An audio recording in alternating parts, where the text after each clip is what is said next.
Saudi আরবে খুলতে যাচ্ছে মদের দোকান। প্রত্যেক মাসে নির্দিষ্ট পরিমাণ মদ কিনতে পারবেন। সৌদি আরবে প্রথমবারের মতো খুলতে যাচ্ছে মদের দোকান। প্রতিবেদন মতে ওই দোকান থেকে মদ কিনতে হলে একটি মোবাইল অ্যাপসের মাধ্যমে রেজিস্ট্রেশন করতে হবে। এরপর পররাষ্ট্র মন্ত্রণালয় থেকে একটি ক্লিয়ারেন্স কোড আসবে। প্রত্যেক মাসে নির্দিষ্ট পরিমাণ মদ কিনতে পারবেন রেজিস্ট্রেশনকারীরা।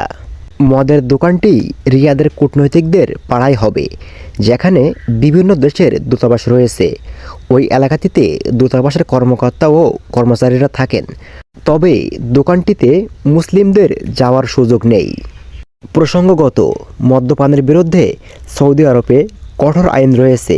কেউ যদি মদ পান করে ধরা পড়েন, তাহলে তাকে কয়েকশো বেত্রাঘাত করা, সৌদি থেকে বের করে দেওয়া, কারাদণ্ড দেওয়া অথবা আর্থিক জরিমানা করা হয়।